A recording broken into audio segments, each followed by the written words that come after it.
there is a bit of a disappointment from our side because, we have made quite an effort to bring big names just to make it quite public and we don't see our students to be so much engaged, I have to say. So we have to request them a bit more. Let's give them some feedback on that because they're so lucky. They've got this available. They are extremely lucky. Now, let's just double check, Stefanos. We've got all the panel members. We've got Chet Jablonski, check. We've got Brendan Duprey, who's on audio but not video, check. Aizhan, Smailova. Hello, Aizhan. Nice to see you. You're here. That's great. Barbara, you're here. Excellent. Nice to see you. Andrey is here. Hello, Andrey. Good to see you. And Aurora. Excellent. Excellent. So Aurora, there you go. Okay. So if you don't mind, I've got a little very short bio of each of you, which I'll read out just to introduce us. And I plan on going through the schedule that Stefanos gave us. So that is Aizhan to have a couple of minutes on curriculum development, Brendan and Chet to talk about research, Barbara and Andrey to talk about culture, and then employment opportunities, Aurora, Chet and Andrey, and then main challenges on curriculum, Andrey and Barbara, research, Chet and Brendan, obstacles to building a culture, Aizhan and Aurora, and then changes and reforms, Brendan and Barbara, and then we wrap up. Is that okay with everyone? So it's just following the very comprehensive suggested strategy that Stefanos gave us. And I think Stefanos, I've got a couple of slides to focus my stuff. Is that okay, or do you just want me to talk? I don't think we need slides, Chet. I'm sorry. Is that okay? Just fine. Be your I can lovely do either. improvised self. Yeah, I think, is that okay, Stefanos? If we just go with sure. As we like, as we wish. Yeah, I mean, Brandon also had some idea just to add some slides. I said that probably we're a bit tight on time, but up to you. Yeah, it's no problem. Let's just go with the conversation if that's okay with everyone. Okay, I think we might begin. Are we ready to go, Stefanos? Yeah. And some others will come because they will jump out from another session. Sure. So I think it will be populated. Yeah, no problem. Okay, well, good afternoon, everybody, and welcome to the second round table of this terrific event organised by our friends and colleagues in the Graduate School of Public Policy. A special thank you to Stefanos Scenarios, who's organised this session in particular, but also please let me thank our friends and colleagues from our partner universities, Narxoz, Al-Farabi, Suleyman, Demirel, German Kazakh University, and Almaty. It's terrific that we can collaborate on a topic as important as sustainable development goals in higher education in Kazakhstan. Now, obviously, everyone who's joining this seminar today is very familiar with the Sustainable Development Goals, and I think it's a very interesting mark of how important they have become to higher education, that 3 years ago, one of the big ranking organizations, the Times Higher Education World Ranking Group, decided to create a special ranking just to look at Sustainable Development Goals. And of course, they look at ways universities measure themselves and provide data on some of the key features of sustainability, obviously around teaching, around research, around building a culture, around social impact and outreach. And they are the kinds of questions that our panel will be discussing in the 1 hour that we have today. And it gives me great pleasure to introduce our panel members. I should begin by introducing myself. My name's Loretta O'Donnell. I'm Vice Provost, Academic Affairs at Nazarbayev University. But please allow me to take a minute or two to mention some of the key achievements of our distinguished speakers today. Firstly, Brendan Duprey is Associate Professor and Director of Sustainable Kazakhstan Research Institute at our good friend university, Narxoz University. Brendan is the founding director, and he's been working globally for over a decade on solutions-driven sustainability programs. He spent 5 years involved in the framework program Education for Sustainable Development in the Western Balkans. He has a PhD in Environmental Sciences and Policy from the Central European University. His academic interests include EU integration and implementation and educational for sustainable development and transformational change. Brendan, I think you're available on audio, not video, but you're very welcome, no matter which medium you choose to join us. We've also got Aizhan. Hello, we've got Aizhan Smailova, who's the director of the Ban Ki-moon Institute for Sustainable Development at Al-Farabi. She has 2 PhDs in linguistics and international relations at Al-Farabi and an MBA. And she's been director of the International Cooperation Department at Al-Farabi for 10 years and has experience as UNAI Hub as a curator for sustainable development. Aizhan, you're very welcome to the panel and thanks for joining us. And next we have Barbara Janusz-Pawletta.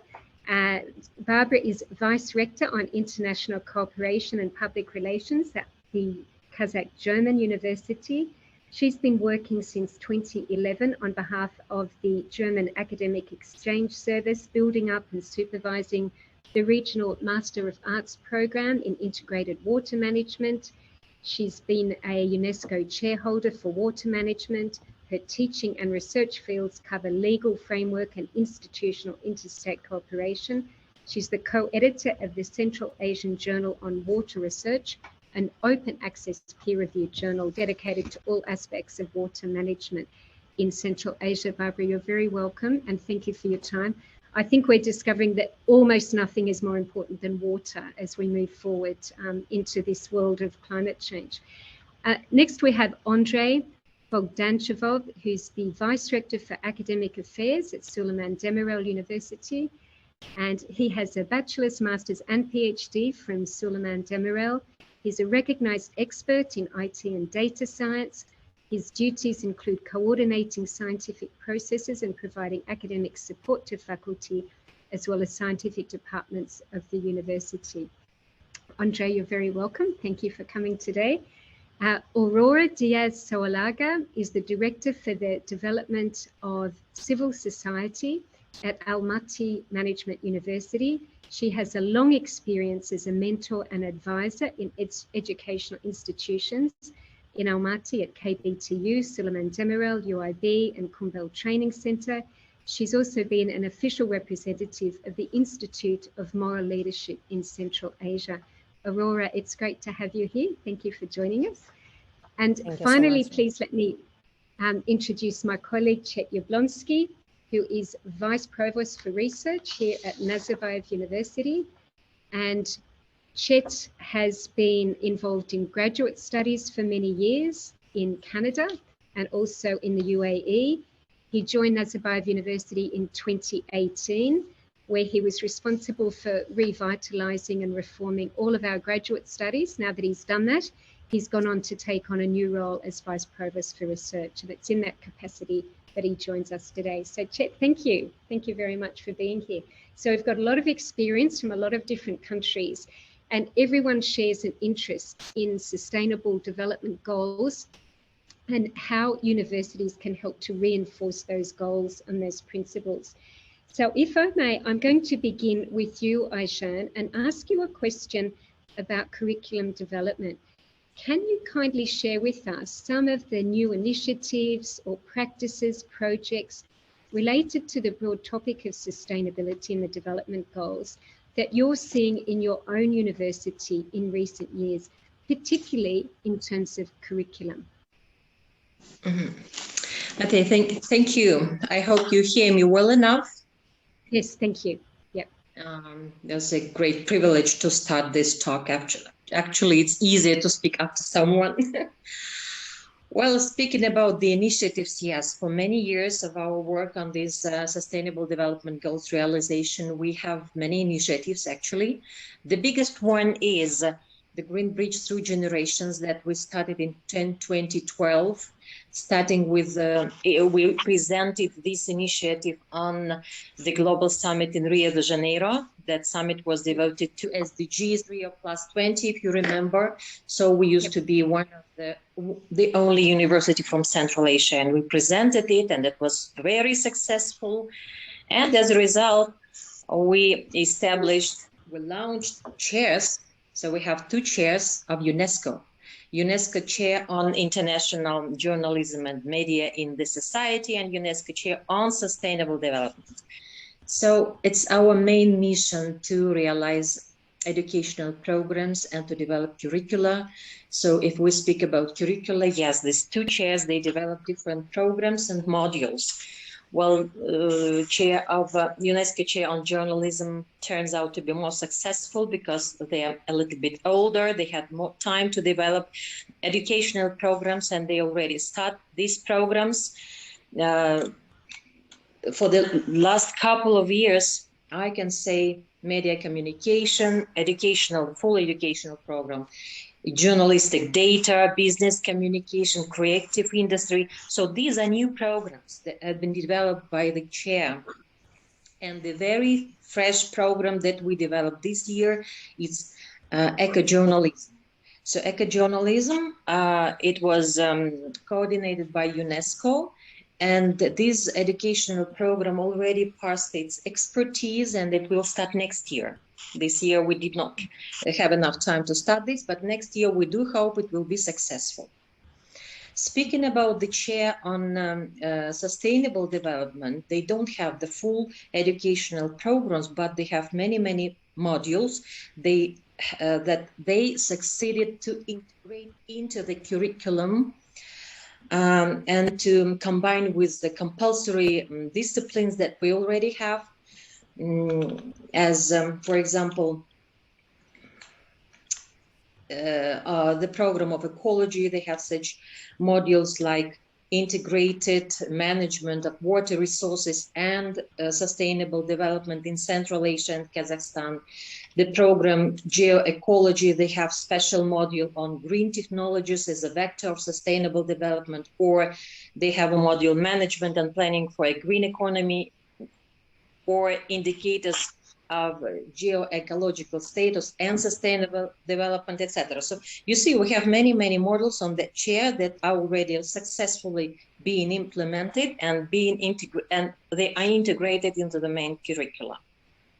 Aizhan, thank you for getting us off to a great start on that important topic, and the innovations that you describe hopefully will be reinforced as we go through, because we do want to talk about research activities, and I think Brendan and then Chet might give us just a little brief outline of some of the research that's going on in terms of the sustainable development goals in your universities. Brendan, can you hear us? Yes, of course. Sorry for the camera difficulties. Always technical difficulties with these applications on the computer. So anyway, yeah, just to summarize maybe 3 or 4 kind of key research initiatives that we're involved in our university. One of them is quite interesting, is sponsored by UNESCO, and it's with the National Academy of Education. And Kazakhstan is reforming their primary and secondary school educational system, going to 12th grade educational programs. And as a result of that, they're completely changing educational programs, learning outcomes, and that kind of content, educational content. And we're working to research what sustainable development values, skills, and knowledge can be integrated into these ongoing educational reforms which are happening. So we have a draft of that report, which has been completed. We're now revising it to make a final draft that will be completed in the next month or 2. And then we will be submitting that to the curricula development units within the National Academy of Education for their review and hopeful integration into these educational reforms which are happening. So that's one project which we're quite proud of. Another one we're working on is more a technical project related to nature-based solutions to mining industry waste, where we worked with the Netherlands. It's called the Tao Foundation. And we had a project for a year and a half, which was to analyze one of the largest gold mines in Kazakhstan. This gold mine is called Aksu mine. And they have a big problem with mining waste. They have tailings, which are basically created as a result of the extraction of gold from rocks that they excavate. And the dust from that is basically blowing into one of the neighboring villages, which is causing very serious problems. There's been protests by local citizens there, and they were looking for a kind of a innovative solution to solve this problem. And so we did a field research there. We collected soil samples. We took air quality data coming from primary source pollution sources. And what we found, we ran a model to look at what types of vegetation can be planted directly adjacent to these tailing facilities to essentially capture the dust in the leaf surfaces of plants in that area. And what types of vegetation would be most suitable to this high wind, very rocky steppe type of soil. And we proved through our model that about 30% of dust can be reduced through this process. So basically, and it's a very low cost, low tech solution to the problem, which has long lasting impacts. And so now we're working on a commercial contract with Altinomas company to deploy this phytocapture barrier this year and to actually implement it on site. So that we're really looking forward to that one and to the implementation of the actual barrier there, not only to do the research, but to implement it in practice. And then the third one, which I think is quite interesting, is working on low-cost sensors, mobile sensors. These are called frontier technology systems. And this is together with Helsinki University and also the Finnish Meteorological Institute. It's a big project called MegaSense. We actually just had a conference today on innovation in cities on solving air pollution problems. And basically, we received about 20 of these sensors. We gave them to KazGidromet, the National Meteorological Institute here based in Almaty. And they have carried them around and have also put them at their stationary sites to calibrate their air quality measurements. And we're hoping after this is done, they're on loan from our university to KazGidromet. In the next month or two, we're going to take them back and give them to the Akimat in Almaty. And hopefully we can use this for some good governance and good policy making in relation to some of the big projects which are happening in Almaty, like the Bakat, the ring road, which is going around the city, and also the new high-tech traffic lights that they're going to be installing in Almaty in the nearest future. So this is basically bridging the gap between data collection and science and policy implementation. So those are the three that I would like to highlight that we're working on. Thanks a lot, Brendan. And I think you've already touched on some of the employment opportunities, which we will get to later in this session. But Chet, that leaves you with about a minute or a minute and a half.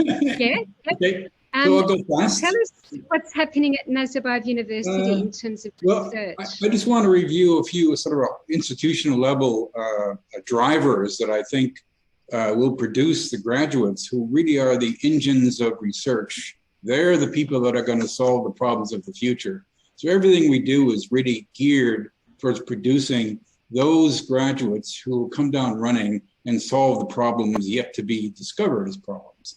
So we do this by doing everything, our teaching, our learning, our curricula is done looking at it through a research lens. And that starts the process. And that happens at all levels, baccalaureate, master's, and PhD. We have a research mission, which prioritizes research programs that have high global significance and local impact.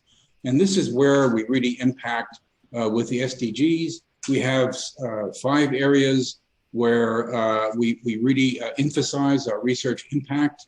And we've been building research intensive faculty to actually carry out this research. Our faculty are always PhD qualified, and they get here because they've got a good research record. So we're building our engine here of research. We started this spiral already. We've only been here 10 years, but because we've been able to hire good people, we've got good students, that starts a productivity spiral, a quality spiral that builds. It gets easier to hire even better and more people, and we're constantly doing that. And so when that climate builds, we're able to get more done, to publish more, to impact more.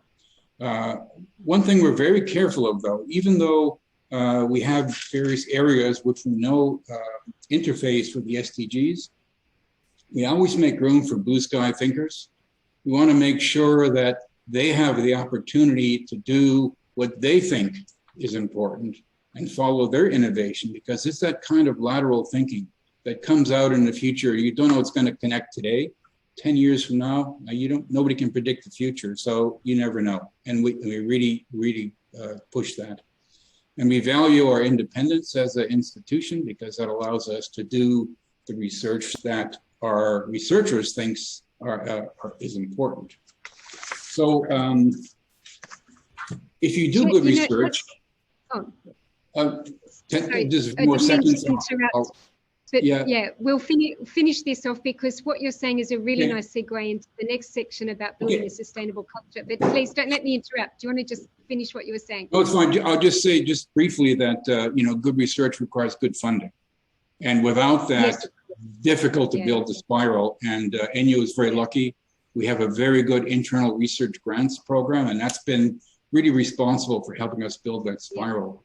And one last word is that you're going to have good plans and a strategy to do good research, but it can't be written in stone. And for example, when the unexpected happened and COVID hit, we were able to launch a special COVID grant, and that has produced some really interesting results. We've got people working on the impact of COVID on the Kazakhstan banking sector. We've got people who've developed an AI-based smartphone app that detects COVID on the basis of a cough. So there's a wide range of productivity that came from that initiative, and which comes from a system that allows some agility to adapt to the tomorrow you don't understand.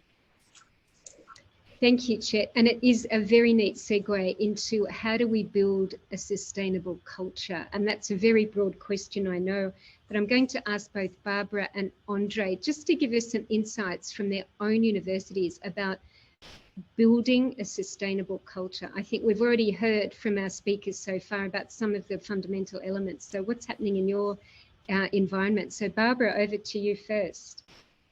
Thank you very much indeed. Since we are an international university, German Kazakh, that should be probably clear that we are trying to follow in the culture, so to say, the German and the Kazakh one at the same time. But I think just basically we are trying to follow the good academic internal culture, which promotes sustainable development, if I may put so. Indeed, when you take the criteria for sustainability of the universities, the cultural issues are very important. The social issues, cultural issues are very important. And first of all, when we look at I would say the criteria, you usually look indeed at the organizational culture. So what kind of values you promote. And in these terms, we are promoting, first of all, like a self-management of the faculties or of the university themselves and of the people themselves, because this is the way how to make them responsible for that's what they basically take over and do. For that, they need critical thinking. That's what we are trying to push and allow them for the initiatives. And at the same time, among these academic values, we are also having such an ethical committee. This is the number of professors when there are some issues within the people in the team, that they can give the suggestion to the university management how to solve the problem. And certainly also this is for students and for the teachers, because students, they have also their own organization of the self-management, so to say. Another part above the culture, next to the culture, is the question of social discrimination.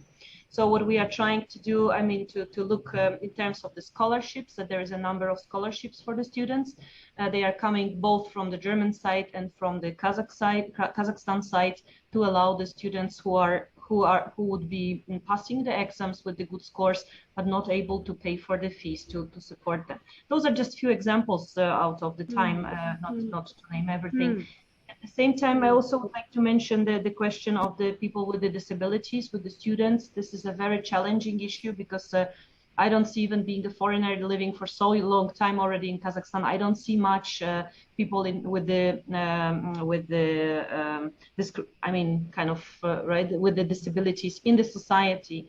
So the society still, and also the university still needs to do more for that. To welcome them. So for us, we are doing some like in engineering to allow them, to come with the chairs, or the website is also for the people with some problems with the site. And last but not least, the issue of the social and the culture, I think that's also very much related to the young people who finish our study. Where do they go, and which kind of value they go for on the market for? And here we indeed work a lot with the enterprises, and on the level when we set up master or bachelor programs, or when we evaluate them, for example with the AQUIN. There is always a big impact on that, how the companies, so the employers, they see us as on one side our students as on the side of the knowledge, but also on their culture and the working skills in the broader sense of the culture. Sure. Those four issues we are trying to very strongly follow in our internal, so to say, affairs. Barbara, thank you for that. And I'm going to go to Andrey now to give us some perspectives from SDU. In the meantime, I would like to invite all participants to put any comments or questions in chat. Chet, there's already a comment from you, and so for you, and I think Brendan's made some comments as well. So please, panelists, you're most welcome to answer those questions now, if you can, or if you'd like it to wait till the end of the session, that's great as well. But it might be nice if you had a chance to do a little bit of multitasking and make some comments as we go through. I think that would be helpful. But Andrey, what's happening at SDU from your perspective? Thank you, Dr. Aglan. Thank you for this meeting. And so I will be just a brief, because my topic is more about the beauty and sustainable culture. And I would like to underline that our campus is located in the rural area of Almaty. So it's a clean area just close to the mountains, and a very good place. And our campus is managed by our own management. And we have some student initiatives, clubs, and other elements which promote this kind of sustainable goals. And we have people who collect some goods and distribute to poor people, this kind of stuff. We have also, like Barbara mentioned, we have specific grants for those who don't have enough sufficient funds, but they are bright. So we have our own Olympiad SPTO code, where we across all the Kazakhstan, last year there was like 10,000 students who participate in this Olympiad, and those who are best got some discounts and grants. And also we do the smaller version in international scale also, mostly in the Central Asia.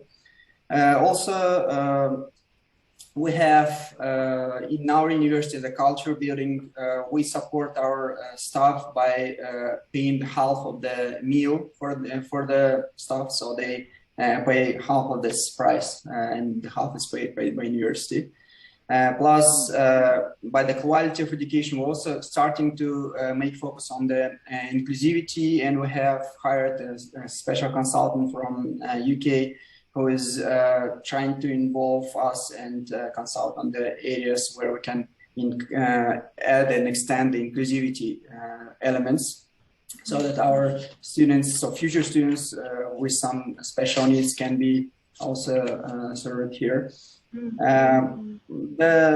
In general, the main point is that our campus is huge, and we can extend these ideas. We can implement some new ideas about the efficiency of the resources, about some new future plans. In the next year, we're planning to update our strategy, and also some of these elements from sustainability should be inserted in the future strategy. So I hope that it's also So we improve our IELTS. Great.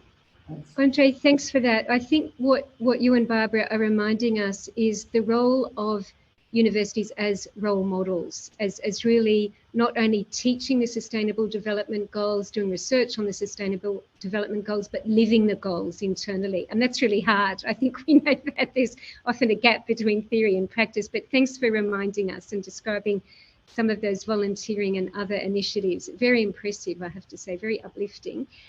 Could I go now to Aurora and then Chet and then Andrey again? We've already heard a little bit about employment opportunities. Aurora, what's the experience from Al-NU? What employment opportunities might be available in terms of SDGs? Oh, Aurora, I'm sorry. I don't think I can hear you. Is that just me or is that? No. Hello? Yeah. Yes, I think we've got you now, Aurora. Okay. No, yes, I know what happened. We had you. Oh. Yes, now. Not now. Yes, now we hear you. Oh. Hoping that now you can hear me clearly. Yes, perfect. Yes, got it. Okay, sorry for that. Thank okay, you. No problem. No, thank problem. you, Loretta. We love technology. Yeah. Yes, and I think that you just provide me with a perfect introduction when you just mentioned the role model the role that we have as models in the university. And if you don't mind, I will come back a little bit to the very formulation of the question, because I think that is very well defined when you suggested that how possible is to get that the inclusion of the SDG concept in our universities could provide new employment opportunities. And just like a super brief comment, I guess that probably only if that attempt is authentic, as you just mentioned precisely. I mean, it's not a theoretical imperative of who knows which agenda that aims to be trendy or eligible for certain global recognition or whatever. I think that only by that authentic effort, we will be able to create a new culture at the end of the day. So about Al-NU, we define ourselves as a very entrepreneurial university. And I think that we risk everything in being able to merge precisely that entrepreneurial approach with a social compromise. And I'm thinking in a specific examples, as for instance, right now we have 2 projects in collaboration with Lehigh University from the US in a bigger frame, which is called the Global Social Impact Fellowship. And we have created two application that aims to address sustainable development training and air pollution as well in Almaty. And it's amazing to check how some of the students are thinking in providing, in transforming those projects in a more stable and sustainable work experience, because they are already thinking about making those first small projects into something bigger, into something that will be probably their future work. And yes, and I wanted also to raise a question, perhaps an extent of your question, because for sure, including the goals in our strategies, in our long-term view, should change things, as long as, for instance, as you probably know, in Kazakhstan, we women are very underrepresented in managerial position in the university, for instance. So the trend is very positive, because in the last 20 years, the figures are looking much better. But I guess that precisely, in terms of gender equity, well, there is a long way ahead, but I guess that probably that trend, and well, I'm thinking that our new rector, just elected 2 weeks ago, who is a woman, Mrs. Kurenkiyeva, and many other great women that are already working in the universities in Kazakhstan, can make the difference precisely by opening many opportunities for future generations first. Thanks, Aurora. A really interesting take on really embedding SDGs very deeply inside the university. Chet, any thoughts from you about what's happening at Nazarbayev University potentially? Just a very brief answer to this particular question, which is a really good one, because when students do come out, how are they going to contribute? Well, all I can tell you is that NU has become a site for global cherry picking of bright students, because we're losing students who are getting fabulous job offers from all over the planet, actually, and they're using their skills, which come from their, the research exposure and their activities and so on, to get there and to open those doors. So that's just starting. As our new problems unfold on our doorstep, and we have to invent new ways to tackle them, we're going to need that innovation and that creativity that comes from the student grads to solve them. So I think the opportunities ahead are unlimited for them. I think it's a very bright future from that perspective. Thank you. And Andrey, just before we go to you, Aizhan, I think you'd like to make a comment. Is that right? Is there something at KazNU that you'd like to share with us? Is your hand up, or is that just me pressing the wrong button? Yes, it's my hand up. Oh, good. Okay, sorry, just checking. Would you like to make a comment, Aizhan? Just to add something, because I was preparing to this issue as well. Okay. Yes, the students will be more competitive with the SDGs conception in the curriculum, the students as well as the employees. But my point of view, as it works, it's only they're more competitive on the international labor market. Speaking about the national labor market, it's not works like that. We have many examples of students having this knowledge but could not find the job. The reason is in the weak connection of our business and industry with research and universities in general. Unless business and industry understands that SDGs is really necessary for the production and for the development in general, nothing will change. Okay. It's my opinion. Okay. That's a challenge. I think we're going to have to revisit that at the end of the session today, Aizhan. Thank you. Andrey, from the SDU perspective, what employment opportunities do you predict? Thank you very much. Like I said, we're already thinking to include some of that in our strategy. So I think that this will be something that we'll talk about and maybe implement sometimes in our curricula. And I just would like to share my experience. Half of my life I'm inside the IT faculty and IT education. So I have seen a lot of our bright students who are doing some diploma work and thesis work, which are sometimes related to the topics that are close to the sustainability goals. And some of them were good and nice and wonderful. But like Aizhan mentioned, if they stay here in Kazakhstan, sometimes the people do not appreciate this kind of points. But still, because most of our programs do the education in English, so they are competing in international market, and IT is a very competitive market for international. So in our graduates, there are a lot of who already there. So I think that aspects, if they will be in the education of university, they will give them some kind of new highlights that will help them in this kind of market, so international market also. Yep. So this is what my, yes. Very interesting. So you and Aizhan, I think, have got a broadly similar view on that, which is interesting.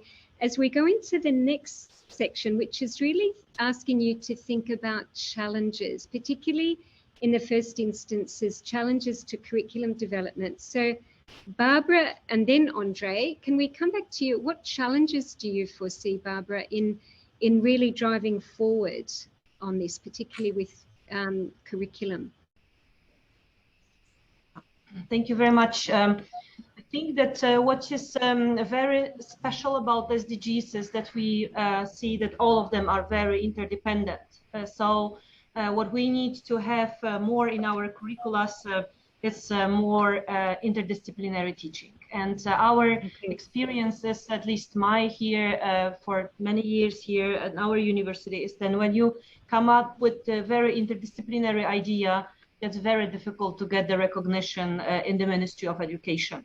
So we have a program which is a master program in integrated water resource management, and we started here our journal through 3 faculty, from the engineering faculty, then to social political faculty, and now we ended up in the economical faculty, because finally you really need to get the license for the program, and the register when you have the specialties for interdisciplinary studies is very, very difficult to receive.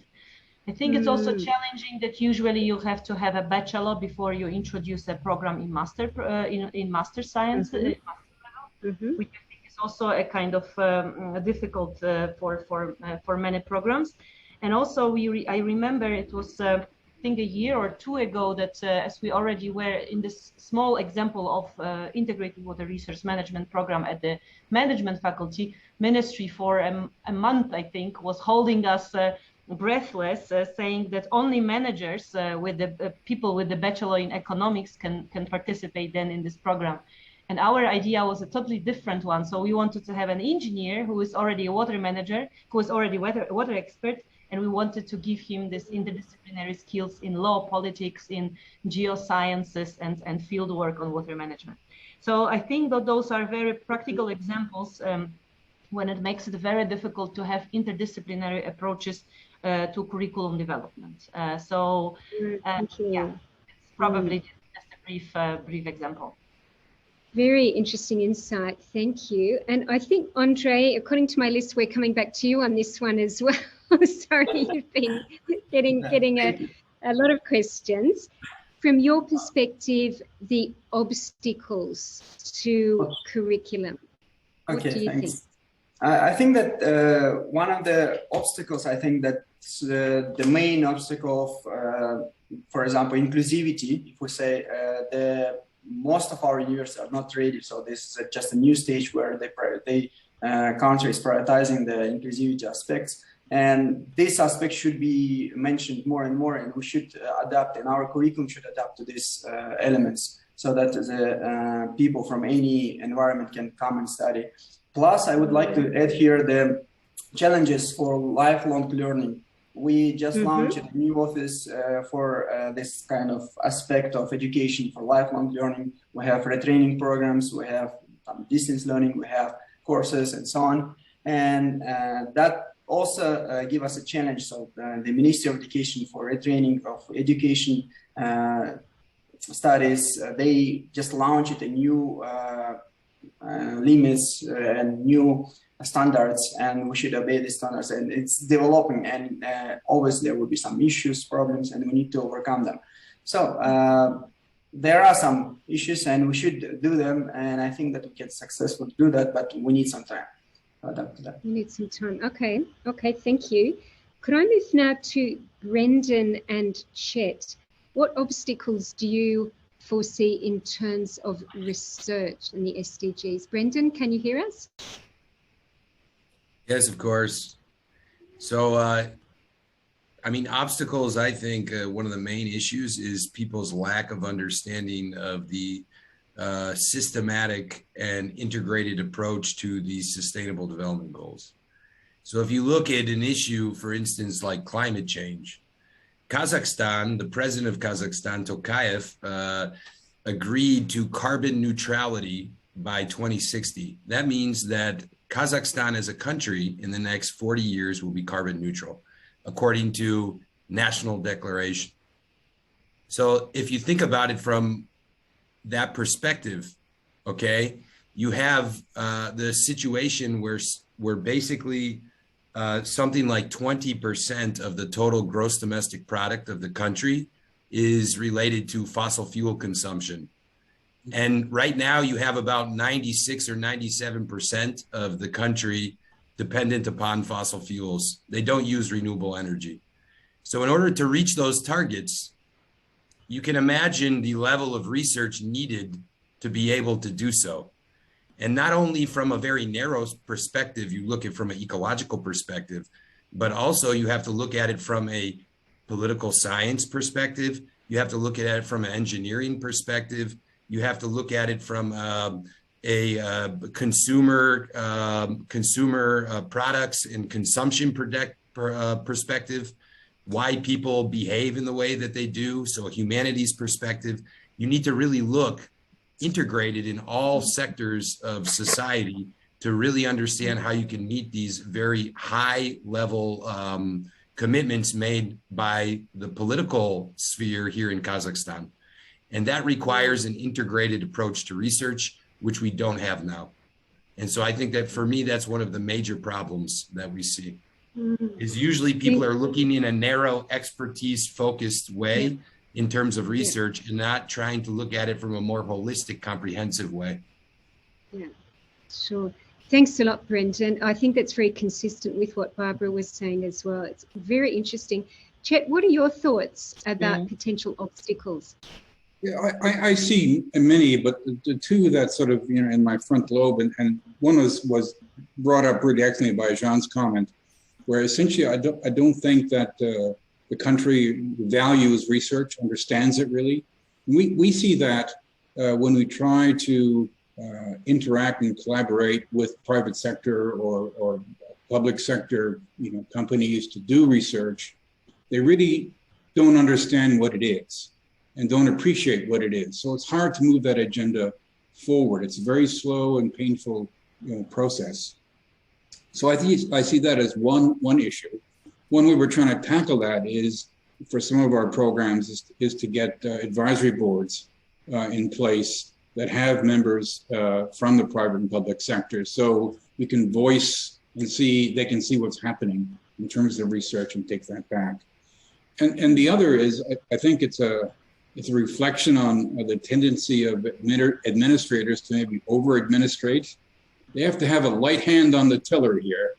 I think a good research result is a bottom-up one. We have talented researchers who apply what they do in a myriad of ways that administrators won't understand because it's complicated. So we have to resist the temptation to put everybody in a box and put them in a narrow place and say, well, you're going to do this, that, or the other. That will not work. You have to give researchers freedom and scope to apply their knowledge and their innovation to create something of impact. And you can do that a lot of ways. One is basically how you help them in terms of funding, how you build the university in terms of structuring minimal mass of people who are knowledge building subject areas so they can collaborate. And it was also mentioned that interdisciplinarity is a huge problem here. We try to get around that by, especially with our students, having them take electives in other schools and other disciplines to broaden them out. And we like this concept of the T-shaped graduate, deep in a discipline, but across the top, they have some scope if they can interact with other people in allied areas. So that's kind of a goal that we think of quite a lot.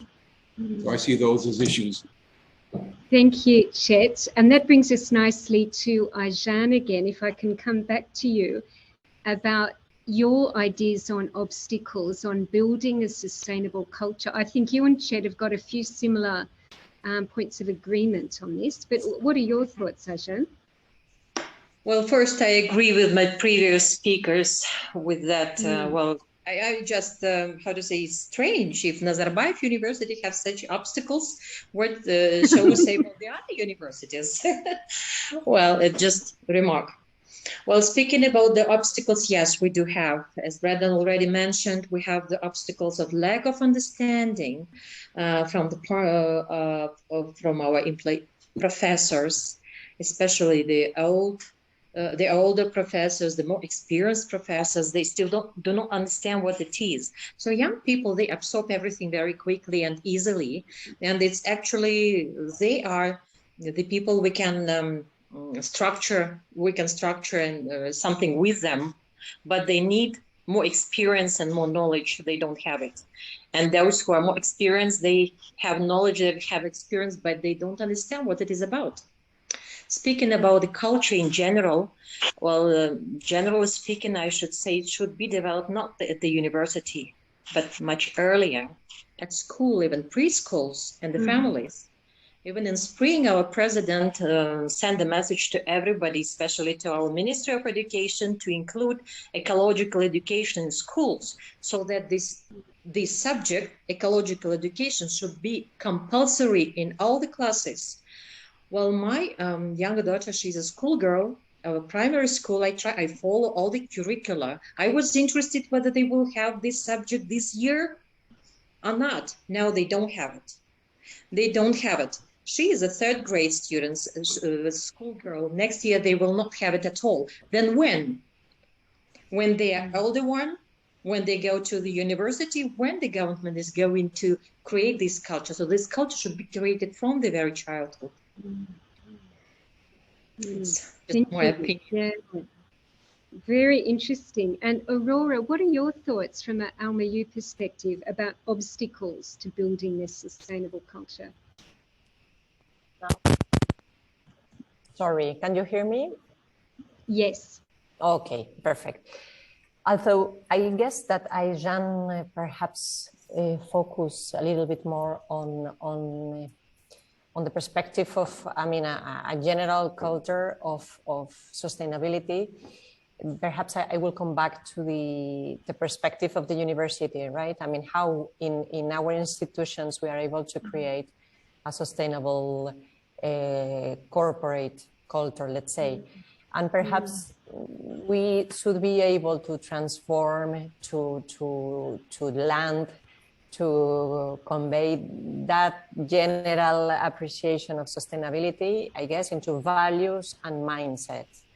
I get that perhaps those access can help us, because again, it's not just about, I mean, we could have many activities, a great research, but if we want to engage everyone there, outside, I mean, and be change agents at the end of the day, perhaps everything should pass through that mindset that we should be able to create. And regarding the values, I'm thinking about some initiatives that we have here in Al-Mayu, and in the center that I'm now coordinating. For instance, we precisely, yes, we focus on the values that we believe that translate the goals, right? Because goals sometimes could be something a little bit cold, but if you transform them into something into which you believe, because there are values, I think that perhaps can become even closer.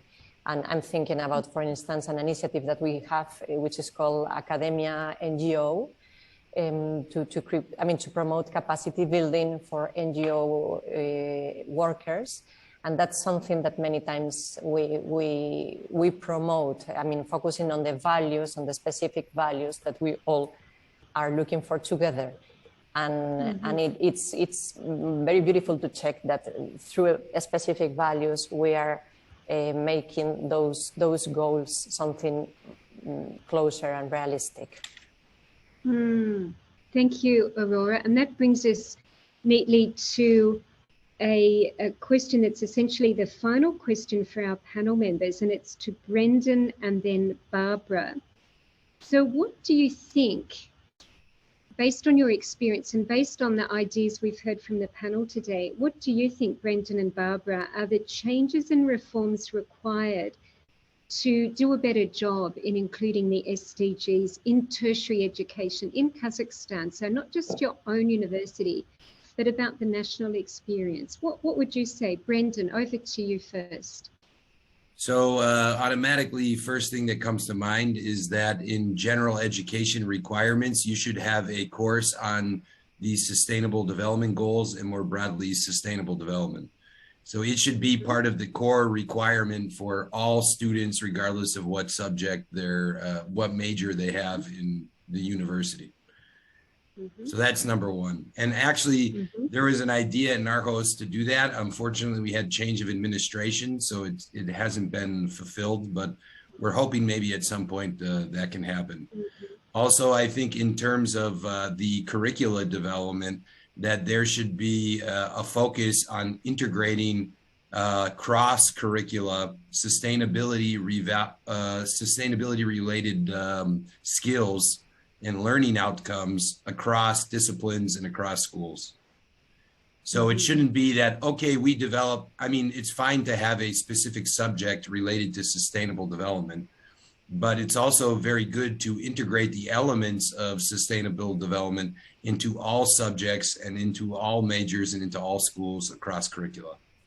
And there's no reason why it shouldn't be, because sustainable development is the overarching roadmap for human development, working on these 17 goals, which are broad, spanning from democracy, good governance, to climate change, to gender equality, to sustainable cities and communities, to whatever, you know, you can imagine. Anything that's related to human development is linked to sustainable development.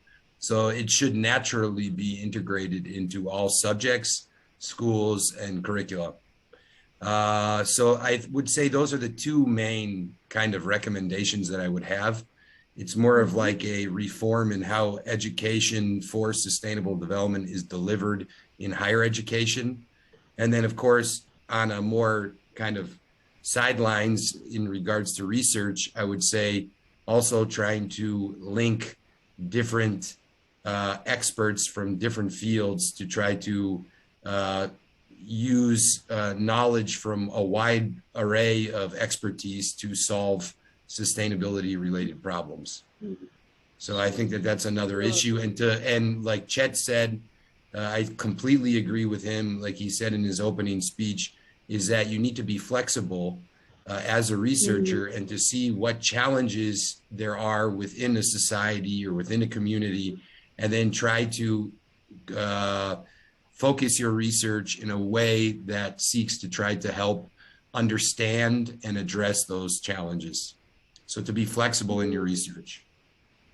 Thank you very much for that, Brendan. And Barbara, what are your thoughts on this? Changes and reforms that would help? Yeah, certainly. I mean, what was said now previously by Brendan, but also when we were talking about the gaps, I think that should be done better. But more specifically, I think also to add on the top of that, I think we are lacking a lot mobility between the universities, and we are not really, I mean, since we are focusing each and every of us on something different, we could really, in terms of exactly the sustainable approach, we could work more with exchange of students and of teachers, and I think that would be very much welcome. But it's very, very difficult, and it's not so obvious like it's, for example, in Europe with many programs and structures which are supporting that. However, we are requested to do so. It does not make it easier by the Ministry of Education. I mean, at the same time, I'm also thinking about the networking, setting stronger ties for networking among researchers, not necessarily only in the form of formal networks,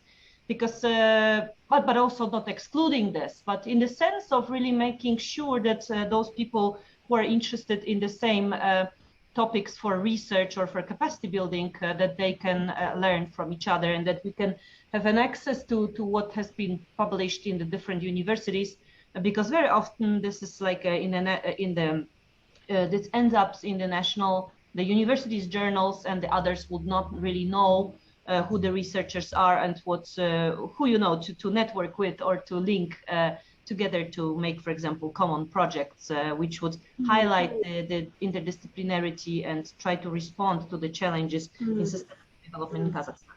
That would be my probably second wish or suggestion. And then third one, I think very much we would need more modern thinking towards the education, in a sense of more responsibility and flexibility for students, that it would not would be less, like a front teaching, but more like a practice and project-oriented activities.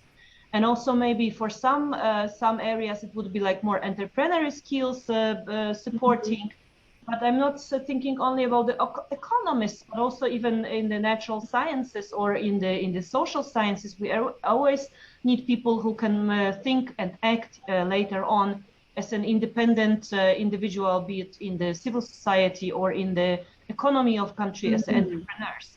And I don't have the very much feeling that we are teaching in this in this shames, that our schemes, right? That our students would really be able to have the skills to follow this pattern. And I'm not talking exactly not only about our university, but far beyond, exactly about the sustainable development culture. Thank you, Barbara. A lot of very thoughtful comments there. I'm just drawing this to a close now, and I know Stefanos is going to say we've got literally 2 minutes left before this session ends.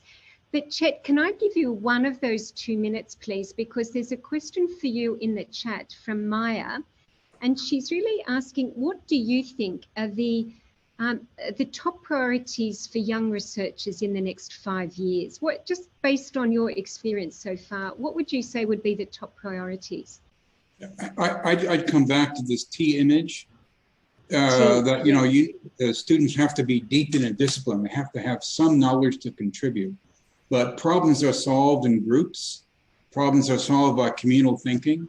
And somebody who's got that deep knowledge has to know how to interact with others and to take and give and take what they have and what he or she may have to solve the problem. So they need that bridge of interpersonal skills, of transferable skills, of interdisciplinary skills to make that happen. So my thought is that if students, sometimes they don't appreciate that, you know, that top part is just as important as the depth. A lot of our students go really deep and they come out too narrow. And I think it's really important for them, especially since nobody understands tomorrow, to put that top on. Sure, I think that's a very nice note to end on. I think we've got 30 seconds left. Stefanos, if I may take 30 seconds. Firstly, it's okay. You can stretch to a couple of minutes. It's okay. I don't know what technology is going to do to it. So, just before I say a big thank you to all of the panel members and everyone that brought us here together today, I think you're all terrific, by the way. I think every institution is doing great work. And this is really, as Aizhan suggests, a part of the process of listening to each other, learning from each other. Barbara's talking about interdisciplinarity, networking, mobility, and we're doing it. We're actually trying to do it here in real time.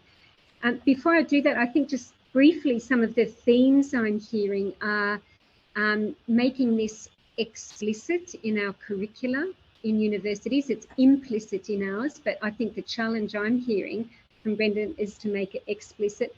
I love the idea of reinforcing the connections with industry. Aizhan, you made that point extremely well, because we're always going, I think, thinking about going to government for more funding and more resources, but industry are really going to be direct beneficiaries of this, particularly the fossil fuel industry, as Brendan said to us. So reinforcing advisory boards, looking at them to fund research in ways that make sense. So interdisciplinary research, which is not only new ways to dig deeper for fossil fuels, but value add in lots of different ways, solar cells, renewable energy, and so on.